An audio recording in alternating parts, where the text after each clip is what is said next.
joined now by defensive end and Winston-Salem native KJ Henry. I'll go ahead with questions whenever you're ready. Home game. Home game. Excited. Is there something special playing Wake growing up in that area, or how does their fan base react to their season? Is it as rabid as it is here? Yeah, it's not as rabid, but they're loyal. There's no doubt about it, and special is an understatement. Every time I play this team, but especially when I go home, it's definitely flashbacks to when my father coached for them.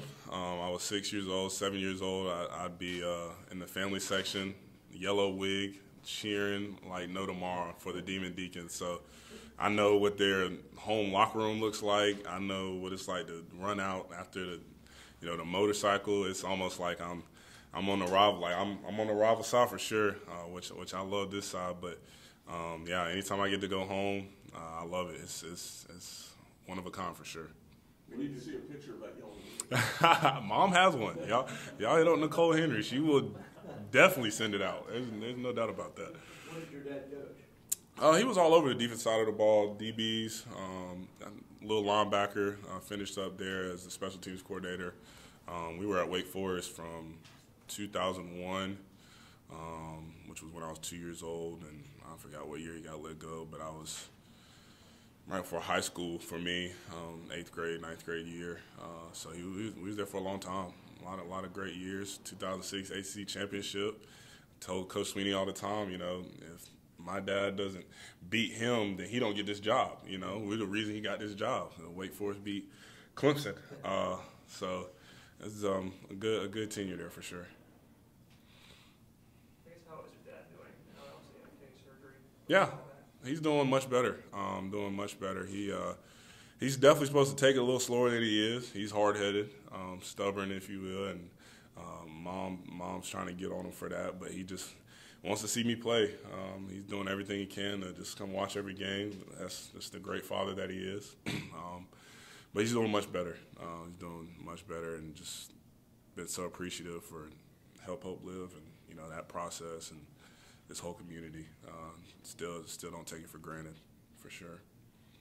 As sort of a leader of this defense, what's your take 3 games in? Have y'all been as dominant as you might have expected going in? And what's your assessment of things just at this juncture? Definitely not as dominant. I expect us to shut out every team we play, just because I know that's the standard we have for ourselves, and that's the talent that we have. With that being said, I think we've grown. I think we've grown every week. Hit a little plateau versus Furman for sure, but definitely some great things that have been put out there. A lot of turnovers this past weekend. We're very disappointed in how many points we let up. Regardless of who's on the field, that's an expectation we have for ourselves. And I know we had some guys out, whatever. I know that's kind of trending as well. But we're going to play a lot of great teams and have to sub a lot of people. And I think one of the better parts of our team and this defense is our depth. So really just pushing that when one guy's in, one guy's out, the standard stays the same. That's been the motto and been the message since I've been here. So really really honing in on that. But as a collective 3 games, I think it's a good start. 3-0, better start than last season, and all of our goals that we have set for this team are still ahead of us. So definitely some things we'll learn from today, but in a good spot for sure. Top 25 matchup is probably you guys' biggest test this season thus far. What's kind of the mindset heading into today? Mindset for sure is they hold the belt. Atlantic Division champs. They are the the team to beat. If you want to take it from them, it's going through Winston-Salem. That's for everybody on this side of the conference. So if we want to get where we want to be at the end of the season, we got to handle business in Winston-Salem. There's just no way around it, and that's the mindset through the whole week. Is understanding that regardless of the success we had with them last year, they were in the ACC championship, not us, and that's because we didn't handle our business throughout the year. So it's definitely with a get-back mindset. We're ready to go up there and wreak havoc, and we're excited and we're determined for sure. What kind of challenges does Sam Hartman present? Yeah, he's challenging. We're trying to compete of who can stay longer. That's one challenge that's been up for sure. But You know, with that, you know, being a vet, he's just an older guy, and you know, with experience, you know, comes wisdom, especially at the quarterback position. Very talented, athletic, and you know, I know he's just excited to get back going with his team. I'm really, you know, happy to see that he's healthy more than anything. You know, was, you know, hurt to see. I know he was too with the news of him missing a couple games. You know, never necessarily want to see that out of a competitor. So glad to see him back, and I know he's, you know, he's ready to grind and, you know, make a statement, you know, and, you know, take us down at home. So, you know, I know that it's just a grittiness that he has to him, that, you know, that moxie that you have in that quarterback position. It's kind of hard to explain, but he definitely possesses it. And you know, I think as a defense, the goal is always to just kind of turn over that, you know, early, you know, really try and, you know, set the tone for the game. That's going to be a big focus for us, for sure. What do you have to do to change things? You want against a different caliber of quarterback now, so when you get to conference play, what do you need to do better? Yeah, 100%. It's different for each week, for sure. Now, you alluded to the conference, but it's different week in and week out for each quarterback and each team. For this one, you know, they're really good at, you know, the slow read inside zone, making you be patient, making you stay in your gaps, and, you know, making the trenches really work on both sides of the ball. So it's really going to be who wants it more. I think every game's going to be decided about the trenches, and I think that as a defensive line, you know, we really got to set the tone early that we come into play. And I think, you know, like I said, as a quarterback who's been here a long time, he's seen our defense a lot, you know, so we have to give him different looks, you know, that he hasn't seen over the years, and really just try and challenge him. But at the end of the day, we got to be relentless, man. That's, you know, definitely parts that I've seen out of our team this past weekend, and that was exciting to see. And now it's just putting that together for 4 quarters. You know, I think in every game we've all seen just those little lulls that we have, and you know, we're trying to just get rid of those. You know, that's kind of the goal. And definitely coming into conference play, you know, that's going to be big. So really just trying to hone in on having a complete game offensively and defensively. KJ, I know you guys say that you know, you treat everything the same. Is there going to be any more? I mean, it's got to feel different knowing that the conference season's really starting now, and you know, right away with a couple of really big opponents that could go a long way to where you guys want to get to. Yeah, we won't prepare any differently. You know, I think it's big that you really set a standard of repetition, you know, as you get through the season. So no matter who you play, you are always preparing the same way. That's for anybody that's competing in this game. But at the same time, it's all about the attention to details. You know, it's the focus that you bring, you know, each and every day to, you know, try and figuring out what you can do to give yourself the upper hand on Saturday. So that's going to be the challenge this week. You know, Sam and that offense, you know, brings that challenge. A high-tempo team who loves to put a lot of points on the board. So like I said, we just kind of have to dig into what we've been doing these past couple of years and try and, you know, find a way to make it better. You know, you mentioned before the first week about, hey, the ACC isn't just Clemson. You've been talking about it's not just Clemson. Yeah.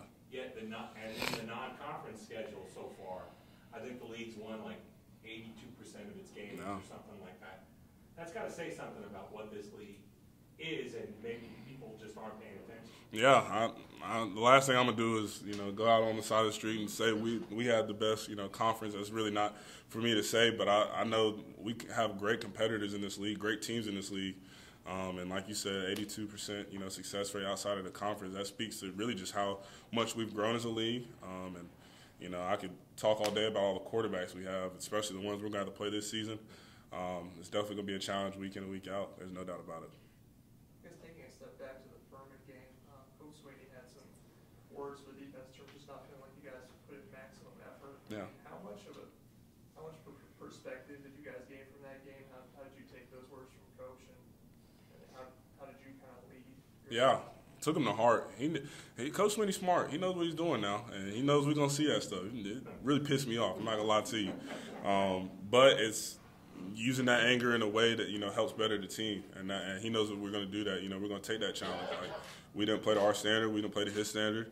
And if we were soft, we were being lazy, and that's what it was. And, you know, as one of the leaders on the defense, I definitely take that on the chin. So, But all the guys do, you know. No, there's not one person on this defense who's just like shrugging their shoulders and, you know, letting that just be okay. That's not okay with anybody. No one's doing it intentionally by any means. But we just have to understand, you know, what we put out there, and like I said, just make it better each week. That's the goal.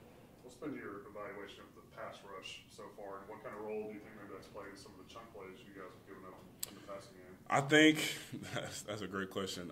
Talking to Wes, I think the last game, they threw the ball over 50 times, and we're getting the ball out in like 1.8 seconds. Aaron Donald's good, but I don't know if he's getting there in 1.8 seconds, you know. And we are good, and we're going to keep, like I said, relentless is the name of the game. You know, we're just going to keep coming as fast as we can for as long as we need to.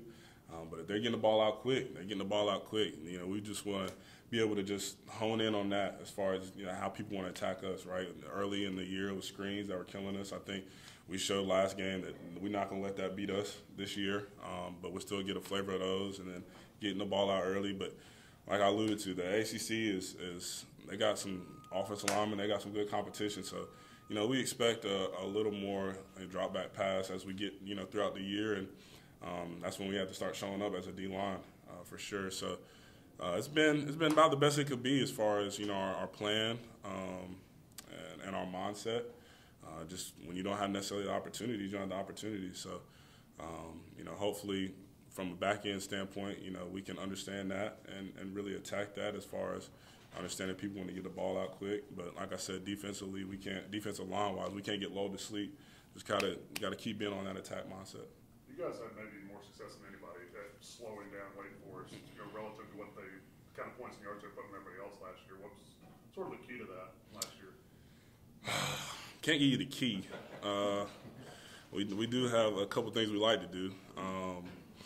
But I will say one of the big things is, like I said earlier, definitely, you know, in the offensive line, defensive line matchup, you know, from a defensive line standpoint, you see it, you know, week in and week out, they're a team that just, you know, kind of wants to just keep pushing the line of scrimmage, you know, as they're, you know, reading their progressions. And we have to be very intentional on, you know, just holding ground, not moving, really staying in our gaps, being very disciplined, all right? Disciplined defense isn't the most flashy defense, but it's what wins games, and we have to be disciplined. Yeah. KJ, what's it going to be like when everybody on the defensive line's healthy?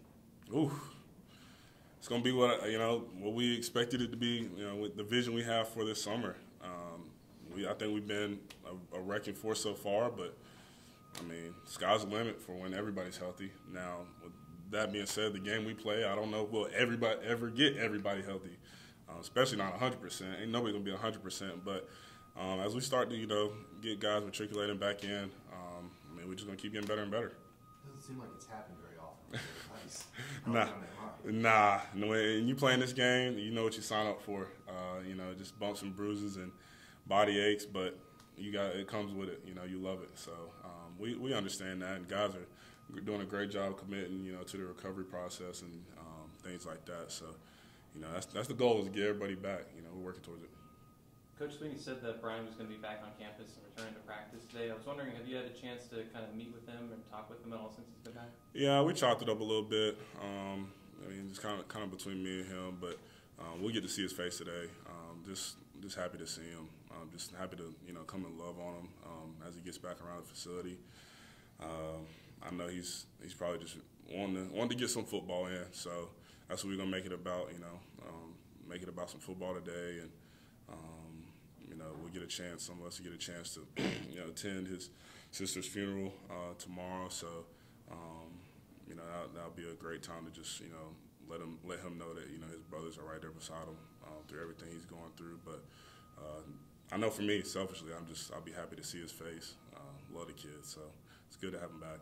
How important is it during this time period to let him know that the team's got him while he's here going through this tough time? The most important thing is there's nothing more important. Football doesn't matter. Wins don't matter. I mean, this is real life, you know, and this is not something you can practice or prepare for. It's just genuine, and I know for a fact that he's got so many brothers that, you know, just love him, and it's even if you didn't know Ella personally, it's just hard to see someone you love in this much pain. So that's the most important thing. no doubt about it, is to let him know how much, you know, we love and care for him, and, you know, we're going to move at the pace he's ready for. No one's going to push him to do anything and that he's not ready to do. With that being said, you know, he's made it very clear that his sister would want him to give the best, you know, that he has, and I know he's going to probably come in with a mindset of just getting ready to get back to work. But it doesn't happen like that. It's not that easy. So even through the ups and downs, you know, like I said, you can't practice for it. We're just going to be there every step of the way. Any questions for KJ from Zoom?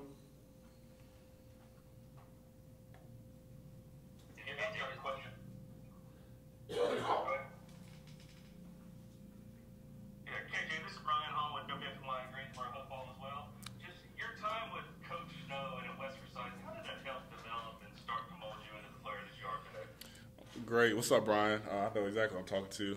Just texted Coach Snow on the way over here, making sure I get my dog in this weekend. It's made me who I am today. You know, he nurtures everybody there at West Forsyth. You know, he loves his players. You know, he's real committed to, you know, their next level, you know, getting everybody to college. And he's been a rock in my life for me. So, because I could sit here all day and speak highly of a good old Snowball, but he's been good. He's been good. Appreciate it. Thank you. Hey, Dave, this is Matt Connolly. I was just wondering, when quarterbacks are getting rid of the ball quickly, how do you balance wanting to get there, wanting to get pressure, but also knowing when maybe it's just best to get your hands up and try to bat the ball? Yeah, that's what the coaches get paid the big bucks for. They got to figure out the balance stuff. We go where they say go and attack how they say attack, you know. Hey, Coach West, he's a smart guy, you know. I'm letting him do his job. And like I said, the calls he puts in, that each call, it kind of, you know, tells you the mindset, you know, of the play and, you know, how you should attack it once you get into the details of the defense. So we just take it play by play. And I know you said Dabo was smart and would hear what y'all would hear what he was saying to the media last week. Just what was his kind of message directly to y'all behind the scenes of the defense? Yeah, it wasn't that he said to the media that he didn't say to us in a different tone, if you will. But we had already heard the message, and that's all it is, hearing the message. The tone is what it is, but it's all about hearing the message. Hear what he says, and then just trying to grow. You know, you can't go backwards. All you can do is go forward. So that's what it's going to be this week. And every week going forward, there's always going to be room to progress, whether it be a small amount or a large amount. So it's hearing, you know, the points and the critiques and just trying to get better. And that's what the challenge was last week, and it'll be the same challenge this week. All right. Thank you, KJ. Thank you, guys.